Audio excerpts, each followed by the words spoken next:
भी मौजूद हो सकते हैं। सर्व कर्मचारी संघ वो ही है। हम यही बताने आए उनको कि हम मौजूद थे और भी कर्मचारियों के संगठन थे। आपने किसी से बात नहीं की, ये अच्छी रवायत नहीं है। इस रवायत का हिसाब मांगेंगे आपसे। ये मत सोच लेना कि आपने प्रेस कॉन्फ्रेंस में लास्ट में यो कह दिया कि ठीक है जी, सवालों के जवाब कहां गए, हम वो जरूर पूछेंगे।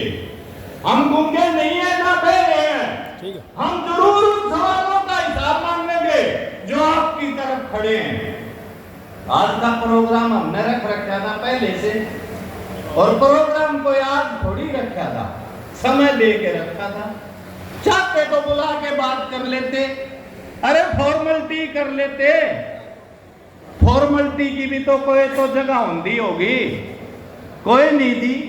जिसा देखा खट्टर से भी आगला पाया वही हो। तो हमने तो यह लिहाज कर ली थी, नया मुख्यमंत्री आया है, मांग पत्र भेज देते हैं। 2 बार भेजा हमने, पर्सनल भेजा। और उसके बाद सारे जिला में आपने दिए होंगे ना, अपने अपने जिला में, सारे जिलों में ज्ञापन दिए हमने। लेकिन और बीएमएस वाले तो उससे भी आगे टपके भाई। कुछ भाई हैं हमारे में ही, वो उन्होंने लड्डू बांटे और उन्होंने कहा कुछ लोग जलते हैं। अरे हम जलते नहीं हैं, हम ये पूछ रहे हैं रेगुलाइजेशन कित गई। यो लड्डू कदे मुंह में जाए डबूर का बन के जा गया तो ना थूकते बनेगा ना निगलते बनेगा। इस पोजीशन का उनको अंदाजा नहीं है। वो सरकार की हाजिरी बजा रहे हैं केवल। भाई है तो भाइयों के साथ तो रह लेते कम से कम। क्या जल्दी मची हुई थी, उसके गुण दोष ही देख लेते। किस वजह से उसने कर्मचारियों के बीच में कैटेगराइजेशन कर दिया, सबको शामिल क्यों नहीं है किया, इसके ऊपर बात ही कर लेते कम से कम। या कमी छोड़ दी, हम करेंगे इस कमी को पूरी। न्यू गद्दी पर इतना गुमान वाला आदमी बैठा अच्छा को नहीं। और यह हर कर्मचारी को हम बताएंगे, हमारे भाई हैं विभागों में जाएंगे, उनसे बात करेंगे और उनको कहेंगे कि ये जो दूरियां बना रखी है ना भाई अपनी अपनी मांग की, इसने छोड़ो, सारे इकट्ठे होके आओ और इस बात के लिए लड़ो। ये भेदभाव का वातावरण किसी के लिए अच्छा नहीं है। न्यू बुलाए थे भाई तमूर, टाल कर सका थे, आचार संहिता लाके हमने बेरा है, सुनवाई को नहीं हो। लेकिन सुनवाई तो पाछला 10 साल तक भी ना हुई, हमने के फिर सुनाना छोड़ दिया या हम आगे छोड़ देंगे। कर्मचारी का पक्ष है, हमेशा मजबूती से रखेगा सर्व कर्मचारी संघ, ये कहना चाहते हैं। उसके ऊपर कोई ढील बर्दाश्त नहीं हम करेंगे, ना कभी ढील होगी हमारी तरफ से। कोई बैठा है गद्दी पे, उसके छाती में जाके हमारा मांग पत्र खटकेगा कि देश का जवाब, क्या जवाब है तेरे पास। हम प्रदेश के नागरिकों की सुरक्षा के लिए है, उनकी सेवा के लिए है, उनके लिए काम करते हैं। हमारा काम का वाजिब जो हक बनता है उसको लेके रहेंगे, इसमें कोई लिहाज नहीं होगी किसी के साथ।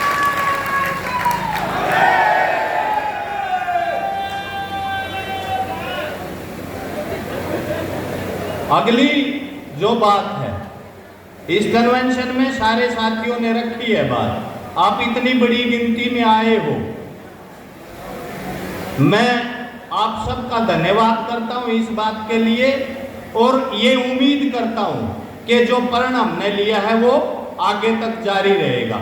अगले कार्यक्रम की जहां तक बात है, तो आज बैठे हैं भाई आप 18 तारीख ने, कल 19 तारीख है, कल की भी छुट्टी है, 20 और 21 2 दिन है तैयारी के, 22 और 23 2 दिन पूरे विभागों में गेट मीटिंग होंगी। सभी विभागों में जहां गेट मीटिंग संभव है गेट मीटिंग होंगी, और जहां गेट मीटिंग नहीं हो पाती वहां हमारी ब्लॉक से लेके जिला से लेके विभागीय यूनियन की तमाम टीमें जो है कर्मचारी के बीच में जाएंगी। और 2 दिन काले बिल्ले लगा के विरोध में काम करेंगे। हरियाणा सरकार की जो नीयत बनी हुई है, हमारे साथ जो भेदभाव किया गया है, अपने अपनों को जो रेवड़ी बांटने का सवाल है, अपने अपनों को बुला के जो समझौता करने का सवाल है, उसके लिए उनकी निंदा प्रस्ताव पास करते हैं इस स्टेज से।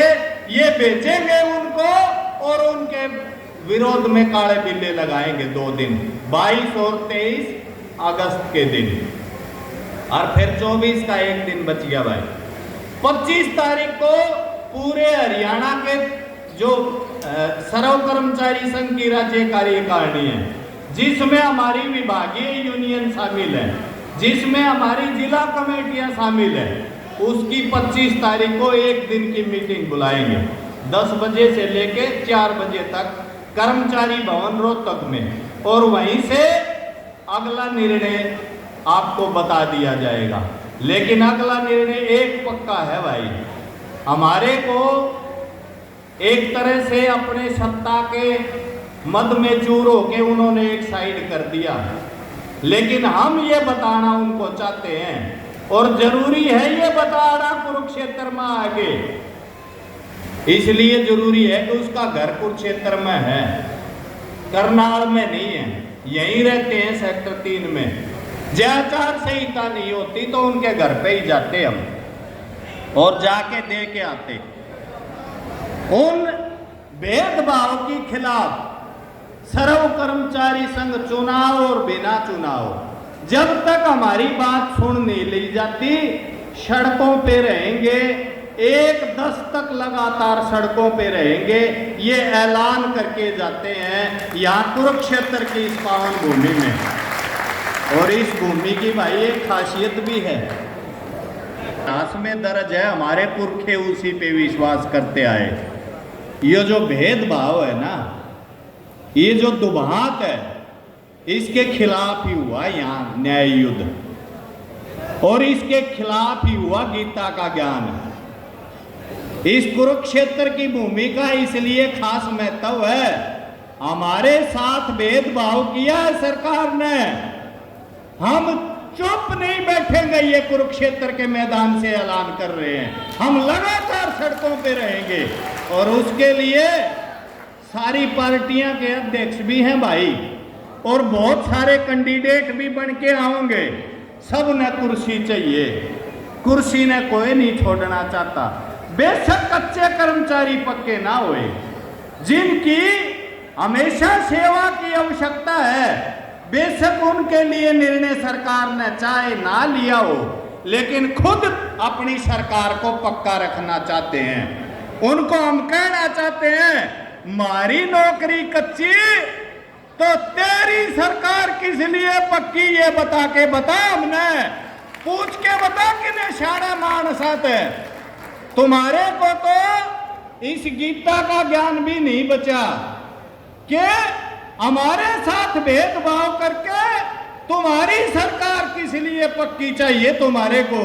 ये जब हमारे दरवाजों पे आओगे जरूर पूछेंगे, हर एक से पूछेंगे, और ये प्रश्न कि हमारे मांग पत्र के बारे में तेरा और तेरी पार्टी का क्या कहना है, ये जरूर हर कैंडिडेट के सामने सर्व कर्मचारी संघ की तरफ से, कर्मचारी वर्ग की तरफ से ये सवाल होगा।